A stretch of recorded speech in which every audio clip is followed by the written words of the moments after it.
નમસ્કાર મિત્રો, ગિરીશ એજ્યુકેશન ચેનલની અંદર તમારું સ્વાગત છે। મિત્રો, આજના વિડીયોની અંદર આપણે 32 પૂતળીની 32 વાર્તાઓ પૈકી 11મી વાર્તા કળશની વાર્તા આજના વિડીયોની અંદર આપણે સાંભળશું। તો ચાલો વાર્તા સાંભળીએ। 11મા દિવસે ભોજ રાજા શુભ ચોકટીએ સિંહાસન ઉપર બેસવા જાય છે।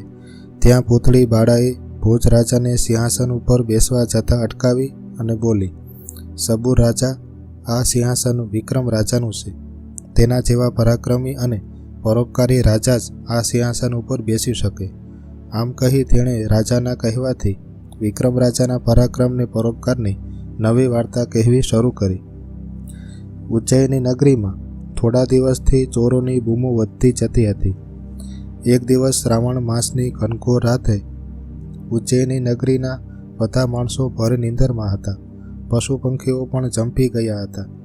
એવા એક દિવસે વિક્રમ રાજા છુપા વેશે નગરમાં ફરવા નીકળ્યા। તેમણે ભીલનો વેશ ધારણ કર્યો। તેઓ ફરતા ફરતા નગરના દરવાજા બહાર એક ઝાડ નીચે 4 ચોરને કંઈક ગુપચુપ વાતો કરતા સાંભળ્યા। રાજાને કંઈક શંકા જતાં તેમણે પોતાની વિદ્યાના પ્રતાપે અદૃશ્ય થઈ ચોરોની નજીક ગયા। 4 ચોર અંદરો અંદર એક મોટી ચોરી કરવાની વાતો કરતા હતા, જેનાથી કાયમી ગરીબી દૂર થઈ જાય અને આખી જિંદગીનું દળદર ફીટી જાય। તે માટે દરેક જણ પોતપોતાની વિદ્યા વિશે કહેતા હતા। એક ચોર કહે, હું ધરતીમાં ગમે તેટલું ઊંડું દાટેલું ધન જોઈ શકું છું।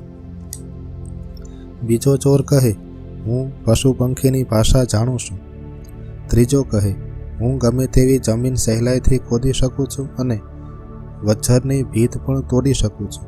ચોથો કહે, હું એવી વિદ્યા જાણું છું કે ગમે તેવા મજબૂત મનોબળવાળા માણસને પણ પળવારમાં ઊંઘાટી દઉં છું। 4 ચોરોની કળા ચોરીના કામમાં ખૂબ જ ઉપયોગી હતી। તેથી 4 જણે ઉજ્જૈની નગરીમાં જ મોટી ચોરી કરવાનું નક્કી કર્યું। 4 ચોર નગરમાં આવ્યા। રાજા પણ તેમની પાછળ અદૃશ્ય રૂપે આવ્યા। 4 ચોર બ્રાહ્મણવાડામાં આવ્યા। પહેલો ચોર બોલ્યો, અહીં ધન તો ઘણું છે, પણ બ્રાહ્મણનું છે। બ્રાહ્મણ ધન ખાતરીઓ ખાય, જડામૂળ વંશજ તેનો જાય। ભેટે પાટા બાંધી આખો દહાડો ગામમાં ભટકતો ફરે, એના નિશાસાનું ધન આપણને ખપે નહીં। આમ બોલતા બોલતા 4 વાણિયાવાડામાંથી આવ્યા।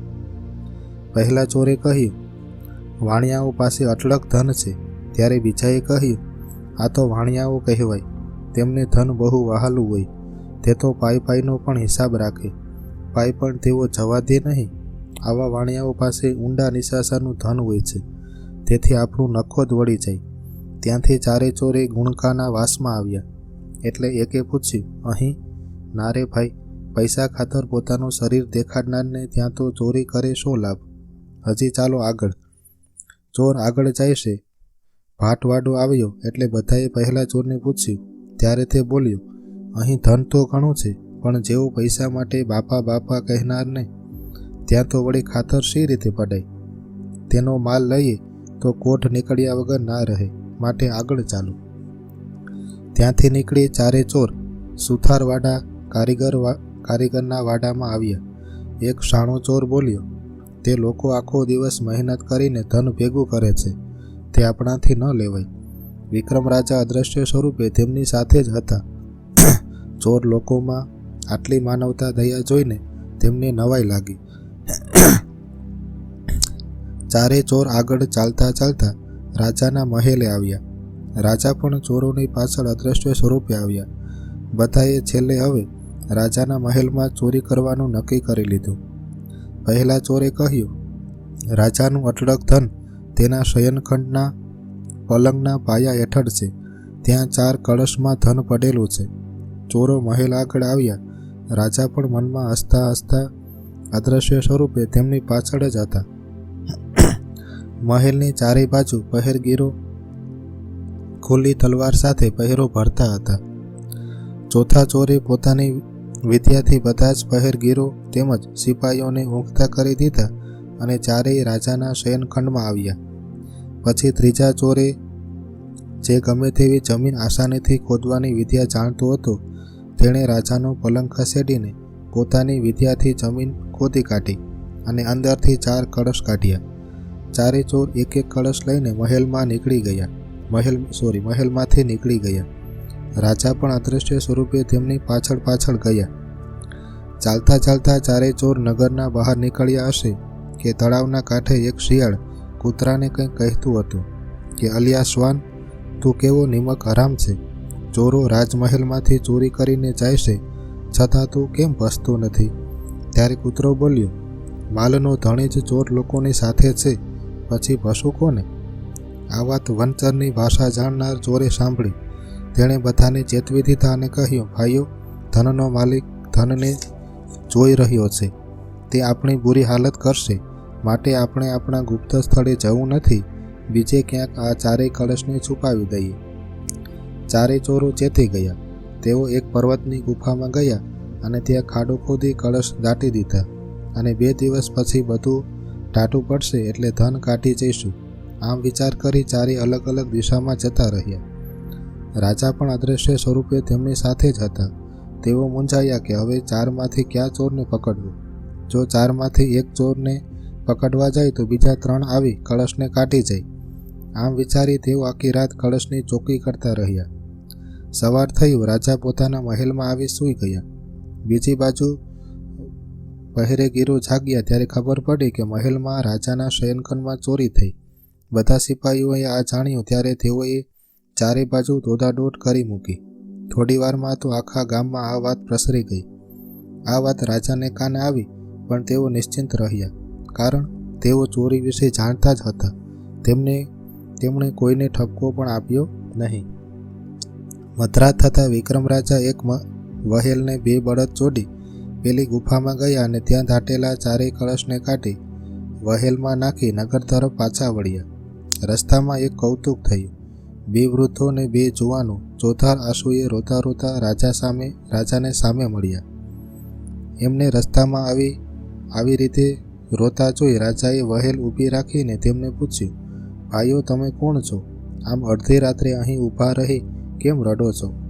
પેલા ચારેય નિશાસો નાખતા કહ્યું, ભાઈ, રડવાનું કારણ જાણી તું શું કરીશ? તું તારે રસ્તે જા.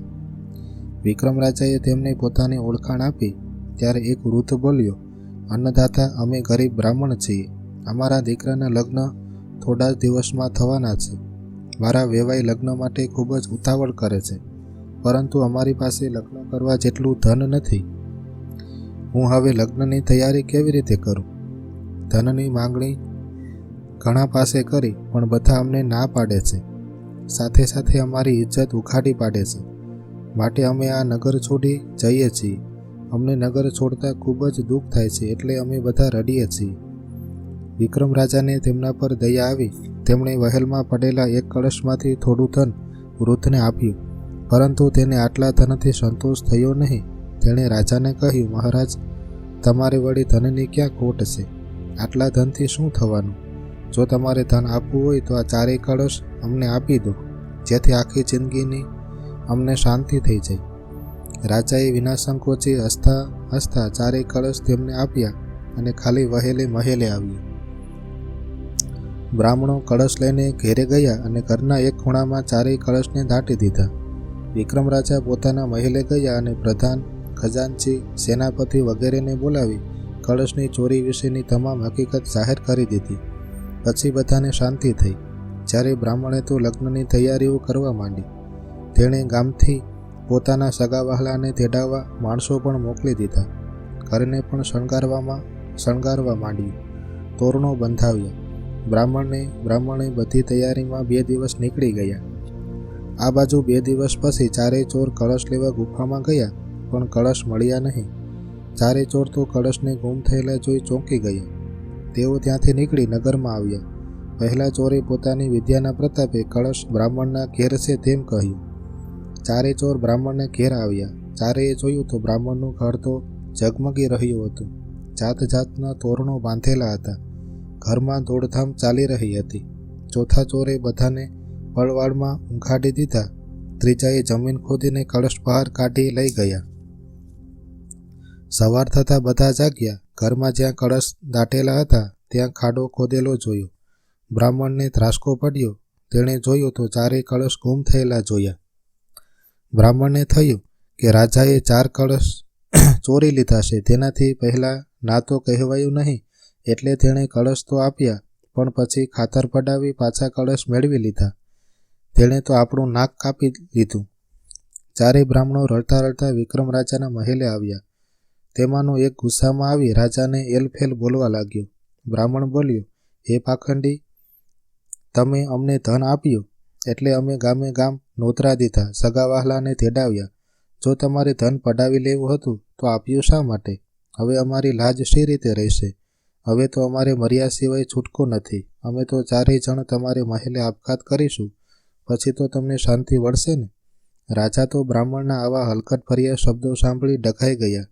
તેમને તો બ્રાહ્મણની વાતમાં કંઈ જ સમજ પડી નહીં, એટલે તેઓ બોલ્યા, હે ભૂદેવો, એવું તો મેં શું કર્યું કે આજે આપને આટલા હલકા શબ્દો બોલવા પડ્યા? એક બ્રાહ્મણે કહ્યું, તમે મારા ઘરમાં ચોરી કરાવી કળશ પાછા લઈ લીધા. હવે હું મારા દીકરાના લગ્ન કેવી રીતે કરું? રાજા બધી વાત સમજી ગયા. તેઓ બોલ્યા, હે ભૂદેવો, તમે મને ખોટું સમજો છો. હું આપેલું ધન કદી પાછું નથી લેતો. જો તમારે બીજું ધન જોઈતું હોય તો મારો ભંડાર ઉખાડી આપું છું. તેમાંથી તમારે જોઈએ તેટલું ધન લઈ લ્યો. એક બ્રાહ્મણે કહ્યું, તમે ફરી કળશની માફક આ ધન પાછું તો નહીં લો ને? નહીં તો અમારું શું થશે? હવે તો લગ્નનો દિવસ પણ નજીક આવી ગયો છે. હજી ઘણી તૈયારીઓ પણ કરવાની બાકી છે. રાજાએ કહ્યું, હે ભૂદેવો, હું તમને વચન આપું છું કે આ ચારેય કળશ 12 દિવસમાં તમને પહોંચાડી દઈશ. હાલ તો તમે આ ધન લઈ જાઓ અને લગ્નનું કામ પતાવો. આમ ઘણું ઘણું સમજાવ્યા ત્યારે બ્રાહ્મણો માન્યા અને ધન લઈને ઘેર ગયા. બ્રાહ્મણોના ગયા પછી રાજાએ મનમાં વિચાર કર્યો કે નક્કી પેલા 4 ચોર જ આ કળશને ઉઠાવી ગયા છે. એ ચોરને પકડવા રાજાએ જોરશોરથી તપાસ કરાવી. પ્રધાને પણ એક એક અમલદારની મારફત તપાસ કરાવી. રાજા પણ ગુપ્ત વેશે ચોરોની શોધમાં નીકળી પડ્યા. સતત 10 દિવસ સુધી તેમણે ચોરોની શોધ કરી. છેવટે આ ચારેય ચોરોની ટોળકીને રાજાએ પકડી પાડી અને તેમને પોતાની ઓળખાણ આપી અને કળશની ચોરી વિશેની બધી હકીકત કહી સંભળાવી. તેથી ચારેય ચોર અચંબામાં પડી ગયા. રાજાએ ચારેય જણને પૂછ્યું, ભાઈઓ, તમારે જીવનમાં એવું તે શું બન્યું કે તમારે ચોર થવું પડ્યું? ચારેય જણે પોતે ચોર કેમ બન્યા તે વિશે પોતાની વિતક કથા કહી સંભળાવી. ચોરોના સાચા બોલવા ઉપર રાજા પ્રસન્ન થઈ ગયા. તેમણે કહ્યું, તમે ચારેય જણ પોતપોતાની વિદ્યાની વાત કરી બધી જગ્યાએ ચોરી કરવા ફર્યા અને અંતે મહેલે ચોરી કરી. તમે કળશ ગુફામાં દાટી દીધા. ત્યાં સુધી હું તમારી સાથે જ અદૃશ્ય સ્વરૂપે હતો. તમે કળશ દાટી છૂટા પડ્યા પછી આખી રાત હું તે કળશની ચોકી કરતો બેઠો હતો કે તમે જરૂર પાછા લેવા આવશો, પણ તમે સવાર સુધી તમે ત્યાં પાછા આવ્યા નહીં. મેં જોયું કે તમે ચોર છો, છતાં તમારામાં માનવતા છે, દયા છે. વળી તમે દરેક પોતપોતાની વિદ્યામાં પારંગત પણ છો. તમે આ વિદ્યાનો સદુપયોગ કરો અને સારા માણસ બનો. મેં પેલા બ્રાહ્મણને 4 કળશ પાછા આપવાનું વચન આપ્યું છે, તેથી તમે મને એ કળશ પાછા આપો. ચારેય રાજાની ઉદારતા જોઈને એક એક કળશ માથે ઉપાડી વિક્રમ રાજા પાસે આવ્યા. એટલે વિક્રમ રાજા તેમને પેલા બ્રાહ્મણને ઘેરે લઈ ગયા.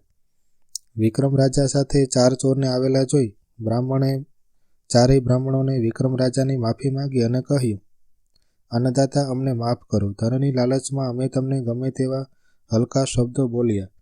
હવે તમે આ કળશ પાછો મહેલે લઈ જાઓ. તમે આપેલું ધન અમારા દીકરાના લગ્ન માટે પૂરતું છે. આ કળશો તો તમારા મહેલમાં જ શોભે. વિક્રમ રાજાએ કહ્યું, હે ભૂદેવો, મને તમારા બોલવા ઉપર જરાય દુઃખ નથી. લોકોનું બોલવું સાંભળવા બેસું તો મારાથી એક પણ સારું કાર્ય થઈ શકે નહીં.